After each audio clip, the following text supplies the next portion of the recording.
Hello everyone and welcome back to our channel. So for today's lesson po, ang ating pag-aaralan is all about the speed, distance, and time. So magkakaroon po tayo ng short discussion kung ano pong speed, distance, and time, the different formulas in getting the speed, distance, and time, at iba pong mga word problems as examples. So let's start po with the speed. So in some definitions, it says that speed is the extent of how fast or slow a vehicle, an animal, a person, or event, or even an object moves from one place to another. So speed is equal to the distance traveled divided by the. So basically, when we say speed, it pertains to how fast or slow an object, person, vehicle, animal, and so on move from one place to another. So sa speed, napakahalaga ng distance and time kasi malalaman natin kung gaano kabilis ang isang object sa pamamagitan ng layo ng tinravel at ng oras na na-occupy or nagamit sa pagta-travel. Next, we have distance. So distance is the total length between two locations. Okay, so when we say distance, it pertains to the length. Okay, so kung gaano kalayo o kalapit ang na-occupy or napuntahan. Okay, when we travel or move from one place to another. Okay, lastly is the time. So when we say time, it is the quantity computing the period during which an action took place. So when we say time, it pertains to the period. Okay, so sa oras, sa haba o iksi ng oras upon traveling or moving from one place to another. There is again an easy step to memorize the formula in getting the distance, speed, and the time. So again, we will use the Tekans triangle. Okay, so we already use this formula or this triangle upon solving for the percentage rate and the base. Okay, so we will be using it again here in distance, speed, and time. So to solve for the speed, so we have here the triangle. So distance po sa taas, speed and time. Pwede pong magkabaligtad ng speed and time. So to get the speed, okay, so we need to divide the distance divided by the time. Okay, so to get the speed, our formula is distance all over time. Okay? And then next, to get the distance, okay? Since magkatabi sila, meaning multiplication. So to get the distance, we will just multiply the speed and the time. So it's speed times the time. Okay? So speed times time. Lastly, to get the time, okay? So time, so we will also divide the distance over the speed. So the formula is distance over, the formula is distance all over the speed. Okay, so this is the simplest way to memorize and to be familiarized, okay, in getting the speed, distance, and time. So this is our formula. So, paano po natin malalaman kung sa mga word problems natin, ang given ay speed o di kaya distance or time? Okay, so let's start with the distance. O sa time muna kasi ito yung common. Okay, so syempre sa time, kapag nakakita kayo ng hours, okay, so time yan, seconds. Okay, ano pa? Minutes. Okay, so ito yung mga common na ginagamit natin when we are pertaining to time.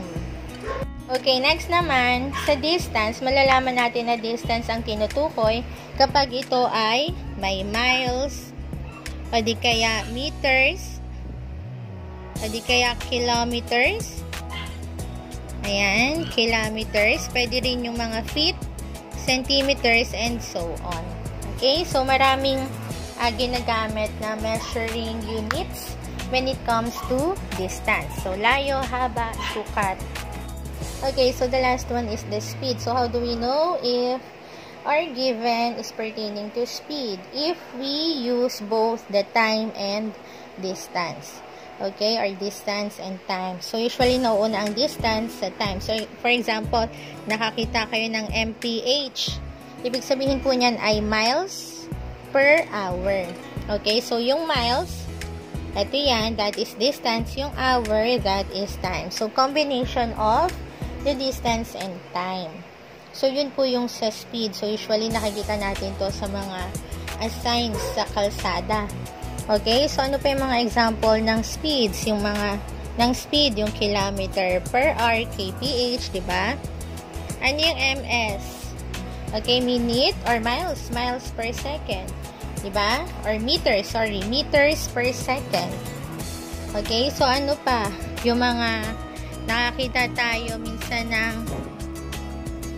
FPS. Okay, so FPS means feet per second. Okay, then cms. So, that is centimeter per second. So, kapag combination ng distance and time, ang unit, okay, ito yung mga unit natin. So, yan ay tumutukoy sa speed. Okay, so let us now start by answering some problems. So, in answering some problems, hindi na tayo gumagamit ng UGAPSA. Okay, so we are now using yung, alam ko itong ano na to, steps na to is from Polya. Okay, so siyang mathematician, okay, who simplified the UGAPSA step in solving word problems. So first, we need to understand the problem. So in understanding the problem, usually nilalagay natin dito yung mga given at yung ask. Okay, so in order to understand the problem, we need to learn how to identify the given in the problem and the ask. What is ask? Then, plan. In planning, dyan po papasok ang ating number sentence or yung mathematical sentence natin. And sa solve, ipapakita po natin yung solution kung paano natin ginawa, okay, yung ating, or kung paano natin sinolve, isosolve ang ating pinlan na mathematical solution or mathematical sentence. And then, next, we have the final answer. When we write our final answer, kailangan po lagi na complete yung thought. Okay? So, complete sentence. And then, last, we need to check if our answer is correct. So, let's start with our first problem. Isabel walks 18 meters in 1.5 hours. What is her walking speed? I will repeat. Isabel walks 18 meters in 1.5 hours. What is her walking speed? Okay, so let's start first with the understand. Okay, so understand is number 1. So, dito ko na lang ilalagay sa gilid. So, again, under ng understand ay ang given at ang ask. Dalawa po yan. Okay, so sa given, para hindi po tayo malilito, tatlo lang naman yan, distance, speed, and time. So, ilagay nyo agad distance, speed, time. Okay? So, sabi dito, Isabel walks 18 meters. So, meters is distance. So, dito siya sa distance. Okay? Next, sabi dito, in 1.5 hours. So, oras siya. So, that is time. So, ano yung walang value? Speed. So, ibig sabihin, we're looking for the speed. Okay? So, ano yung ask muna natin?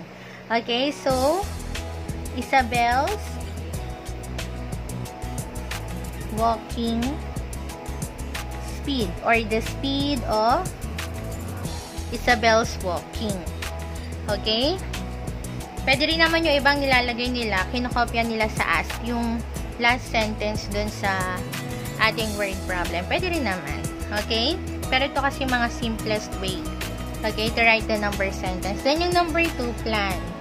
So, in planning, again, dyan natin ipapakita ang ating mathematical equation. Okay? Or yung ating sentence. Okay? So, ang nawawala ay speed. So, sa ating formula, sa Tekens triangle, speed is equal to distance all over time. Pag distance ang nawawala, speed times time. Kapag time ang nawawala, distance over speed. So, dito po sa problem, ang nawawala ay speed. So, ito po yung gagamitin nating formula. Okay, so it's speed equals distance over time. So, sa plan po, sa number 2, dito po papasok ang ating formula. Okay? So, sabi natin, mathematical sentence na natin to. So, we will just substitute. So, speed is equal to anong distance? 18 meters all over 1 and 1/2 hours. Okay, so next na po tayo, number 3, solve. Okay, so solution. So let us now solve for this.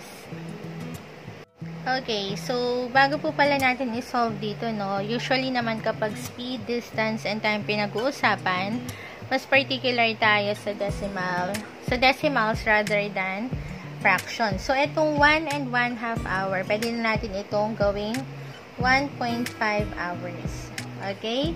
So, 0.5 kalahati. Kaya 1/2. So, 1.5 hours. So, mas gamitin natin yung decimal kesa sa fraction since most of the pupils ay medyo nahihirapan sa fraction kesa sa decimal.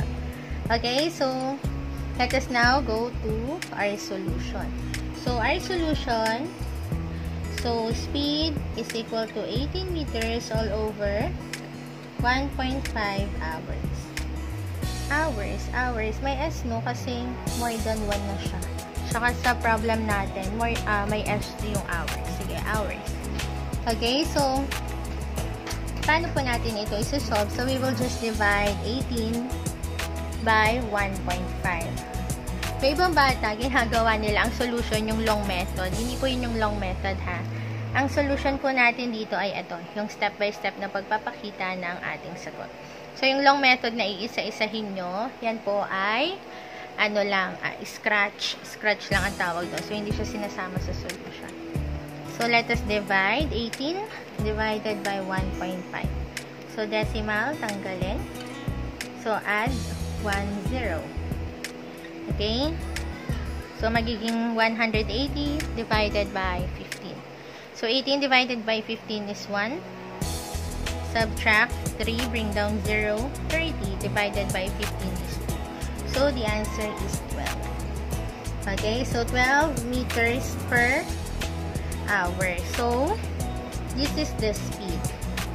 So, ano na ngayon yung ating final answer? Ito na po yung ating final answer. Number 4, final answer.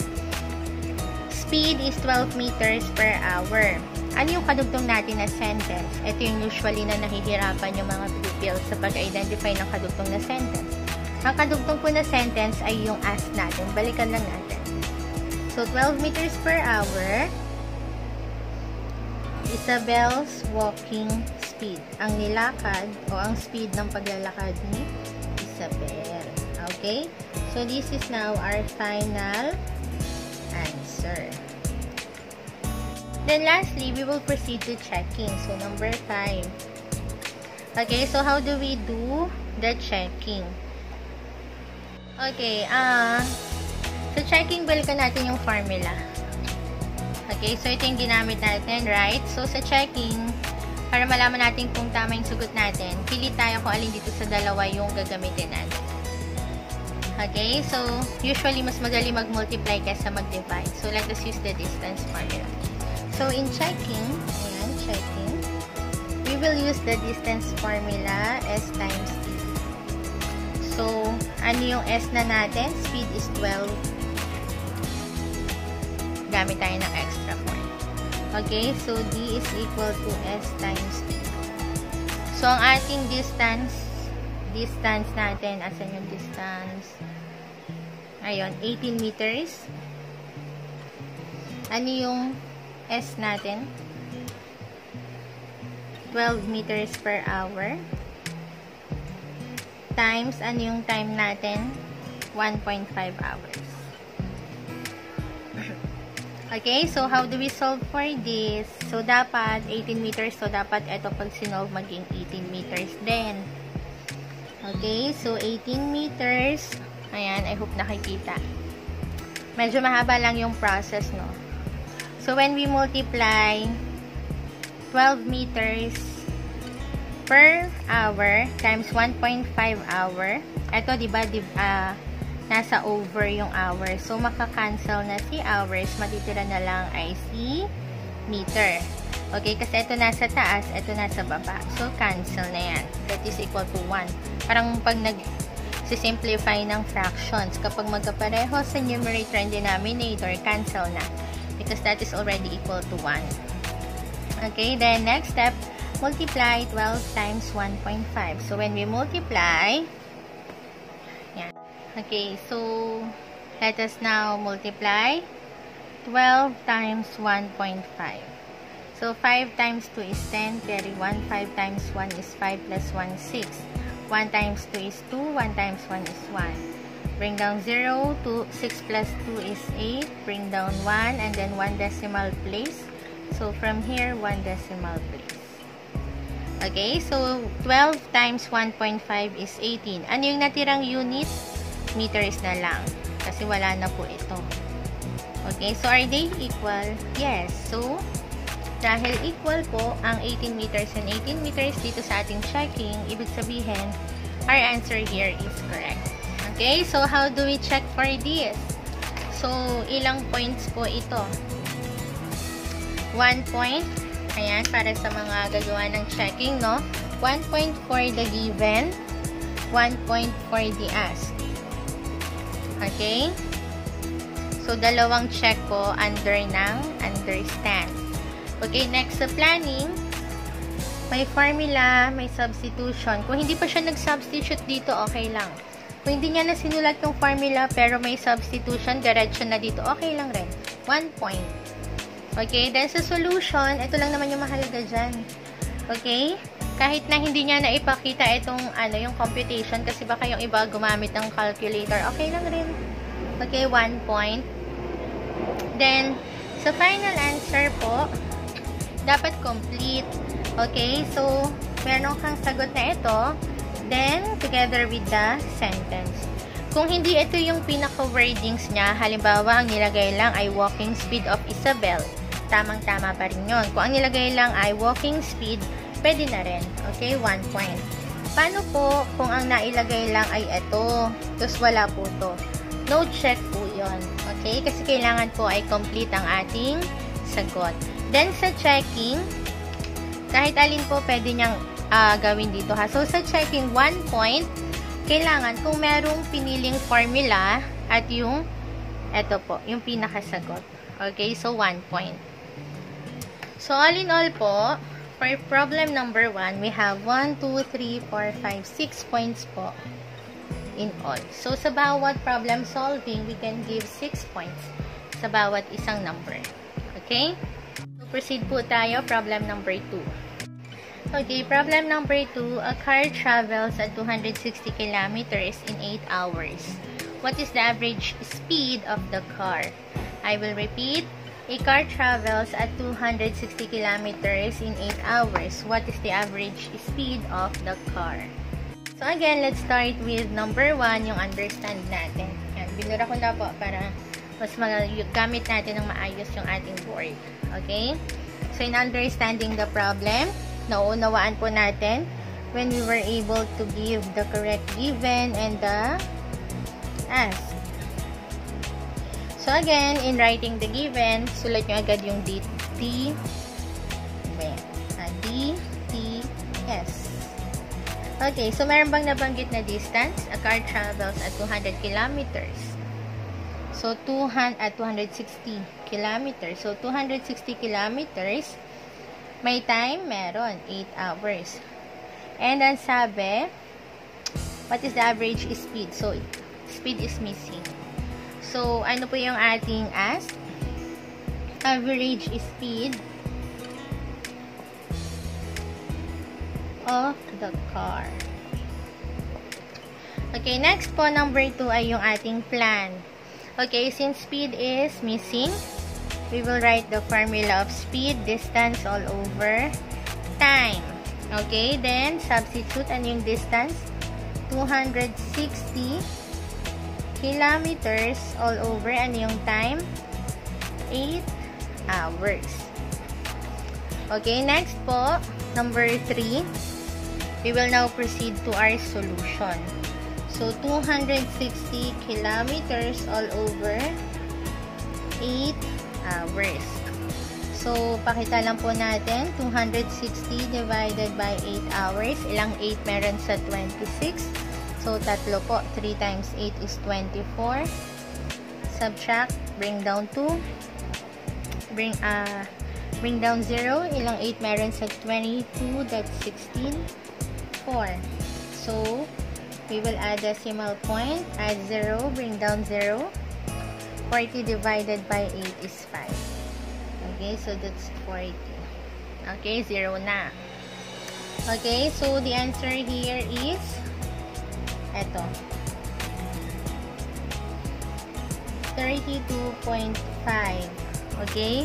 So, 32.5. Ano yung unit natin? May kinancel po ba tayo? Wala.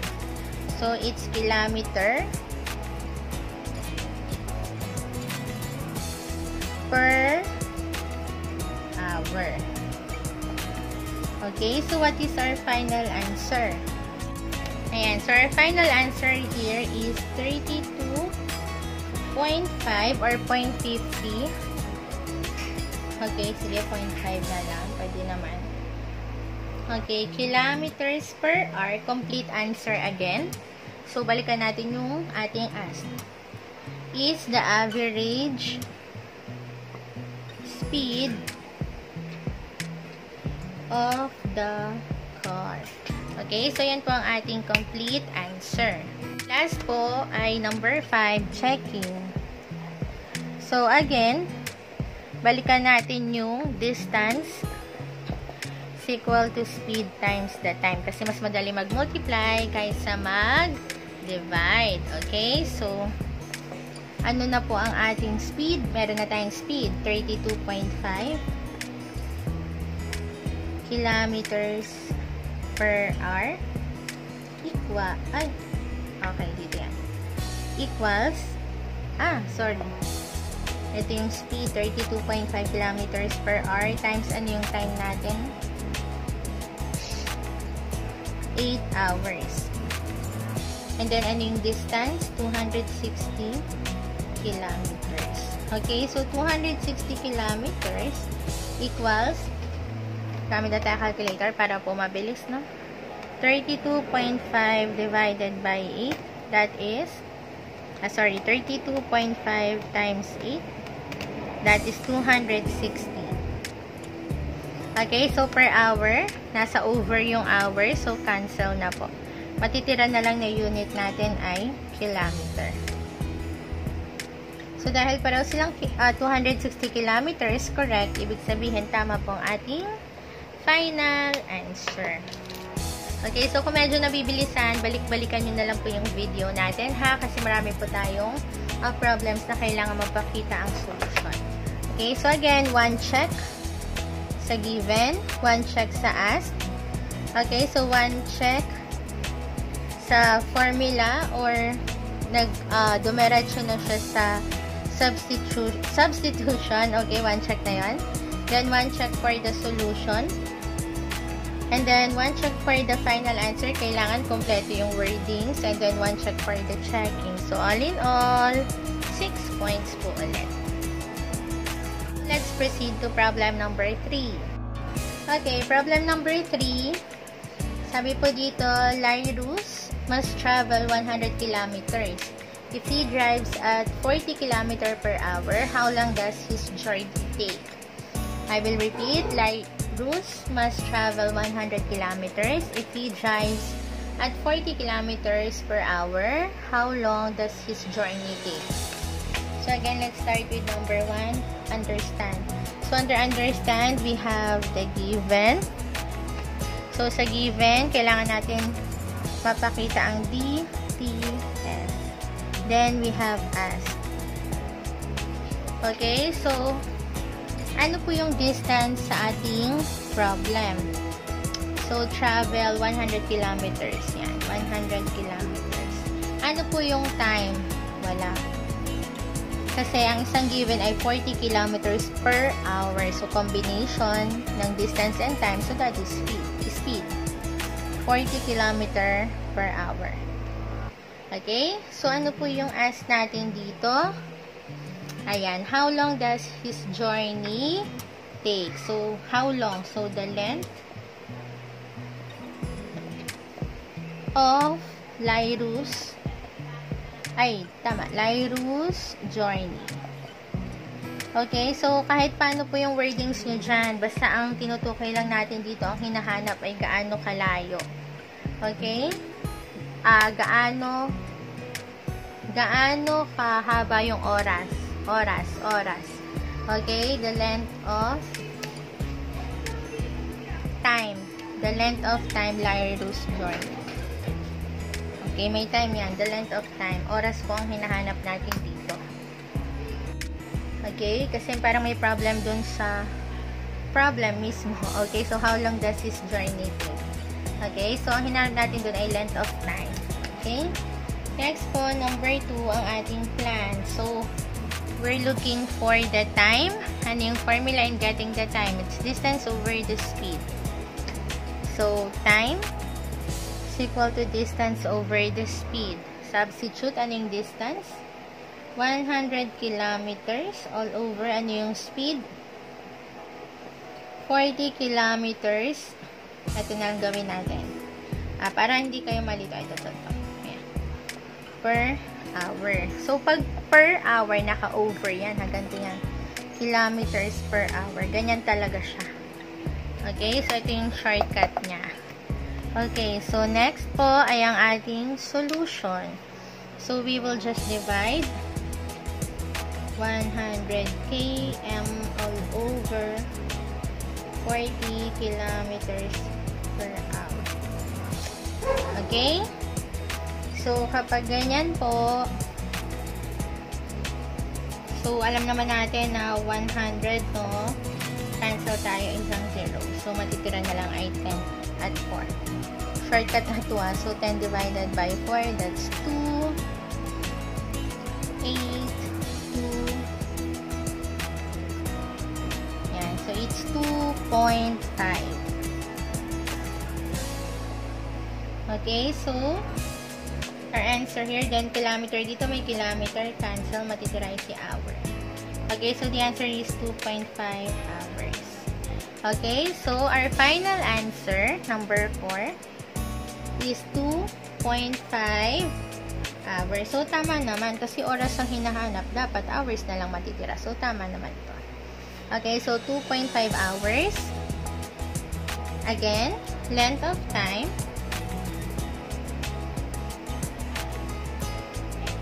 Length of time of Lairus journey. Yan. Ito pong ating final answer. Then, let's do the checking. Ang gulo ng board. Pag maraming number, magulo ang board. So, sa checking, balikan natin yung distance na formula ulit. Kasi mas madali mag-multiply kaysa mag-divide. So, na yung distance natin? 100 kilometers. Ano yung speed natin?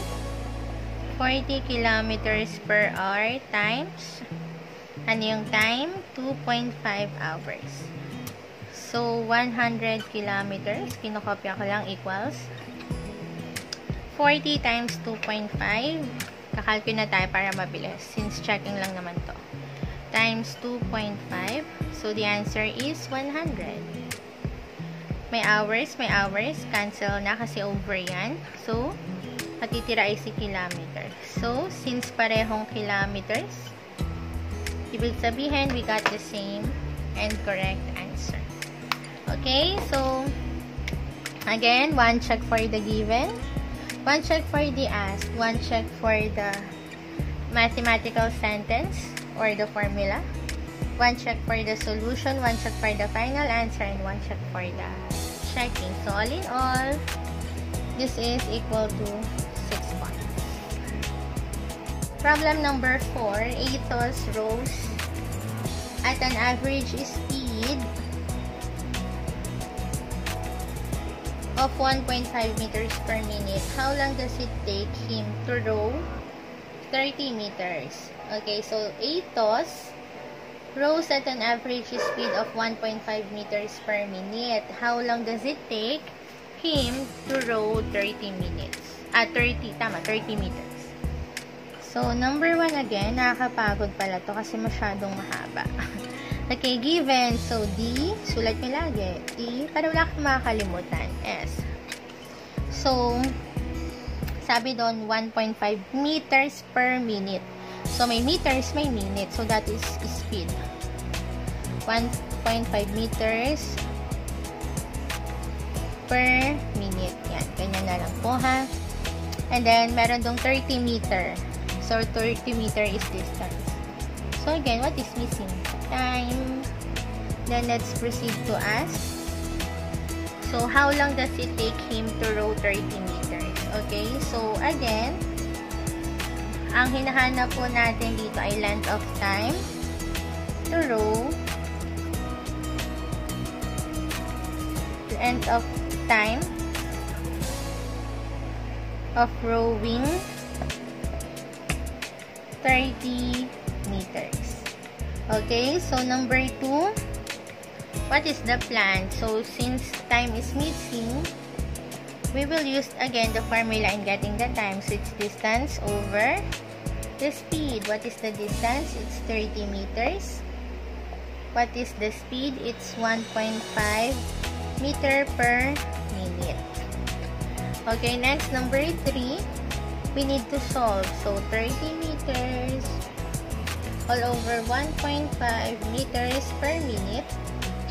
May meter ka dyan, may meter ka dito. Cancel na po. 30 divided by 1.5. Let us now use the calculator. Divided by 1.5. So, that is 20. Ang natirang unit ay minutes. Okay, so 20 minutes. So, our final answer here is 20 minutes. Okay. Okay, so 20 minutes to row 30 meters. Nasa sa inyo po yan ha kung paano nyo pasisimplihin yung wordings nyo. Okay, and then, let us now do the checking. Nagka-calculator na po ako ha since napakita na natin yung proper way to solve. And kung medyo nahihirapan, nalilito sa pagsusolve, mayroon naman tayong mga videos na nagpapakita on how to divide decimal numbers. Yan. So, medyo maingay na ang mga aso ng kapitbahay. Okay, so again, we will use the distance time since it's easier to multiply than to divide. So, what is the distance? It's 30 meters equals time is 1.5 meter per minute times what's the time? 20 minutes. Yan. So, minutes, cancel nyo na agad yung mayroong magkapareho. Okay, so 30 meters equals 1.5 meter times 20. So, let's see, 1.5 times 20. The answer is 30. Ayan, when we multiply this, the answer is 30. Ayan na lang yung units meter. So, since pareho po ulit sila, meaning, tama po ang ating sagot. 20 minutes. Okay, so again, 6 points po ulit yan. Then, last problem po, a turtle moves 6 meters in 2.5 hours. How long does it take the turtle to cover 45 meters? I will repeat. A turtle moves 6 meters in 2.5 hours. How long does it take the turtle to cover 45 meters? For now, problem number 6. Okay. So, hindi tayo dito. Sige. Let's get first the given. Bago tayo mag-ano. No? Sige. Pakita muna natin. Okay, so 6 meters in 2.5 hours. So, we have 6 meters sa ating distance sa bawat 2.5 hours. So, that is time.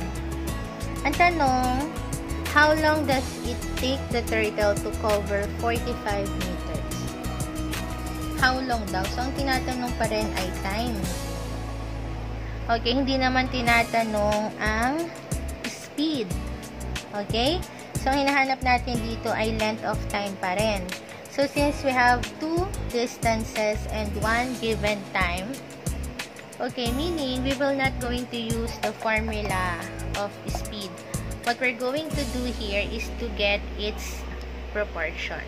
Okay, so problem number 5 is ratio and proportion. So, balikan pa rin natin yung ating process.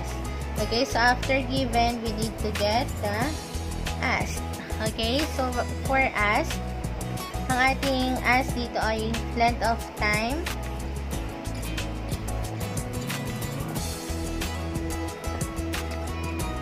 for the turtle to cover 45 meters. Okay? So, number 2 po natin is to plan. So, again, this is direct proportion.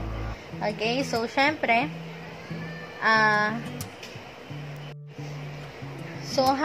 habang tumataas, okay, yung metro na lalakarin ng turtle, hahaba rin yung oras. So, that is direct proportion.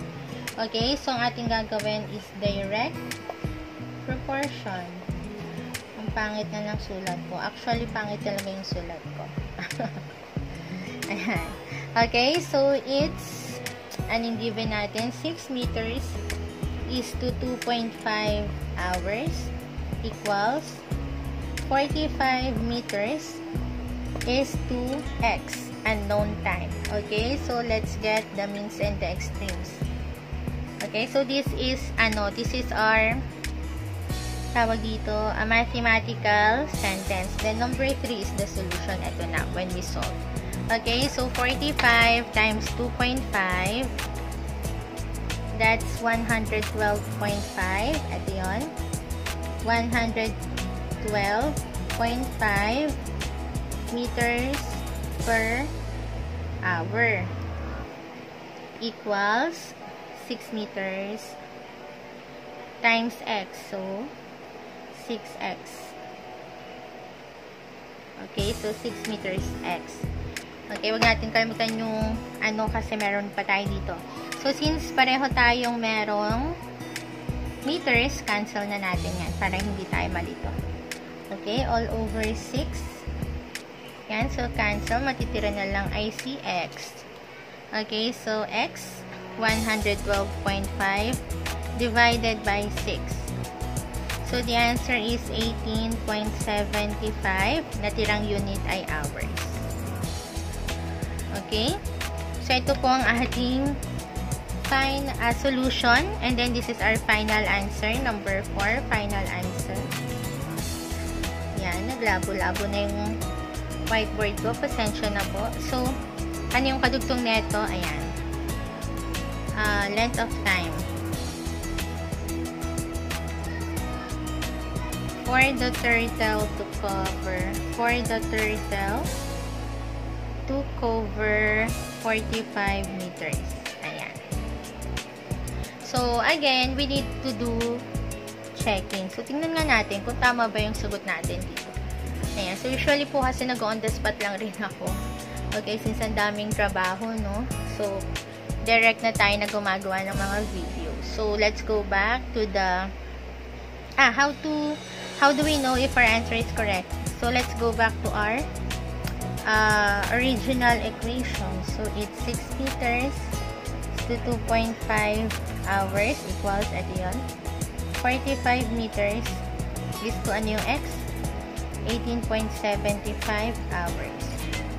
So, multiply natin, dapat pareho yung maging sagot.